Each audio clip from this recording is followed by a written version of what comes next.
Tayo po ay mag-unboxing. Ito kadi-deliver lang. So bubuksan na po natin.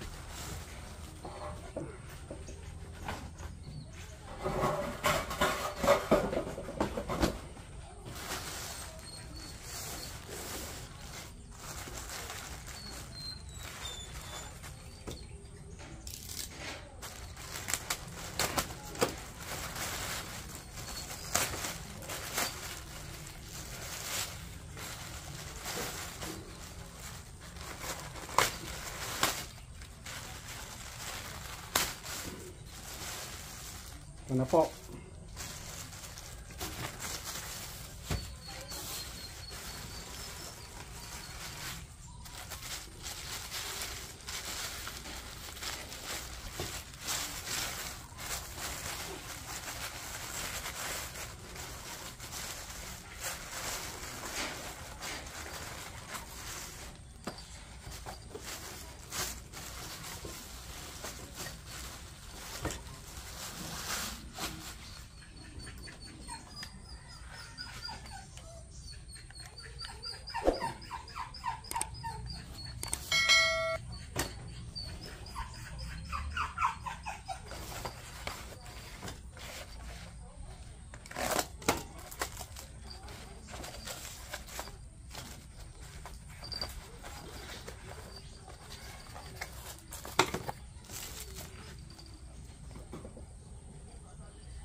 Order ako ng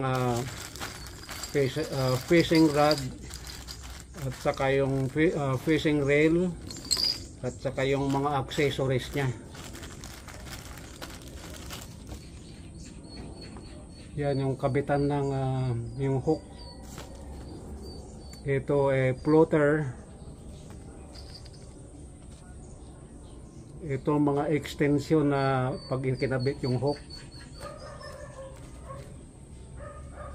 Ito pa. Ito kabitan pa ng hook.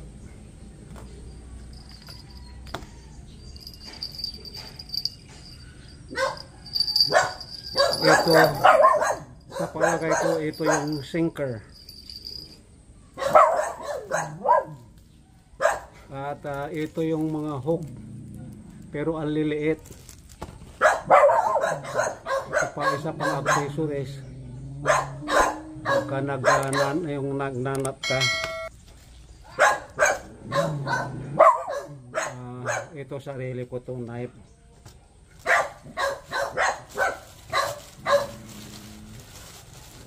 At ito naman yung reel.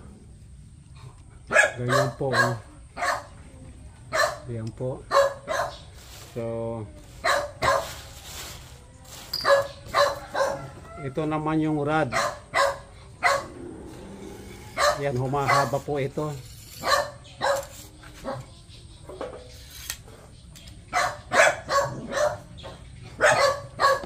Ayan.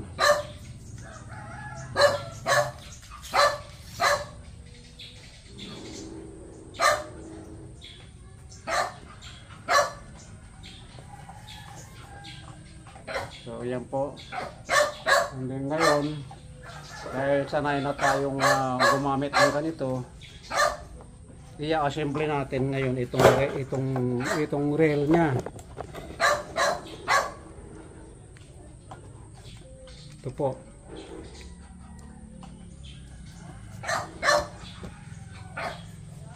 Dito yung gap na yan, saka dito magmula rito saka dito natin isasalpak yung ito ang tawag dito ay yung rail R-E-E-L rail. So ang gagawin natin, itong dulo nito, ito, sasalpak natin dito sa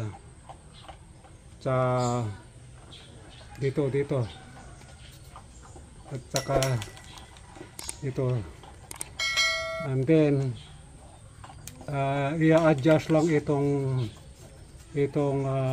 lock nya. May thread kasi yan eh, yan o.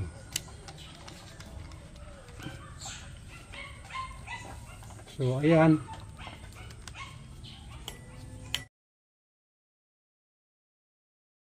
ayan, nakalak na. So mayroon na rin siyang kasamang line. So ayan, so itong line na ito i-connect dito sa bawat butas ng rod hanggang dito. Ito ang pinakadulo. So ang haba nito nasa more than 2 meters. Kasi sana maingay yung mga aso.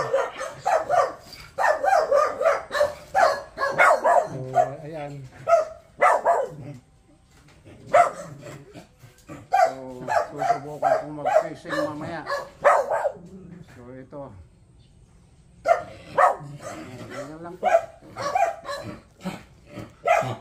Kasi bumaha, baka may mga isdang nakawala. So magtatry akong mag-fishing. Ito, floater. Pinaliwanag ko na. Ito na ang lock. Pagka tiniklop na itong fishing rod, maglalak siya.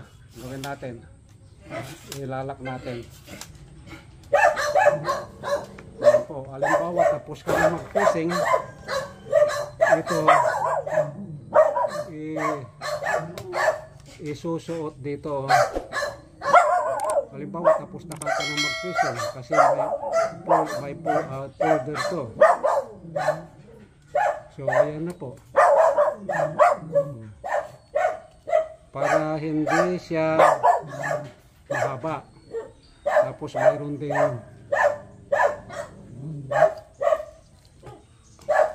naipit pala, sandali, nagkamali, naipit, ayun, yan, ipapasok natin ito,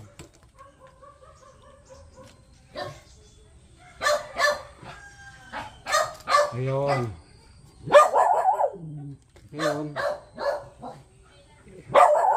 ayun, nakalak na. So ganyan lang kaiksi na yan. Bale siguro mga 20 inches to. Ano, 12 plus it. Mga 18 inches lang ang haba nito ngayon. So yan. Pag uuwi ka na, ilagay mo sa bag o bitin mo lang. Hindi na mahaba. So ganun lang mga kapatid. Kung nag-enjoy kayo sa aking pinakitang video sa unboxing, ay huwag kalilimutang mag-comments down below. And if you are new to my YouTube channel, please don't forget to click the subscribe buttons and notification bell para updated po kayo lagi sa susunod kong mga video. So, abangan po ang aking pamimingwit.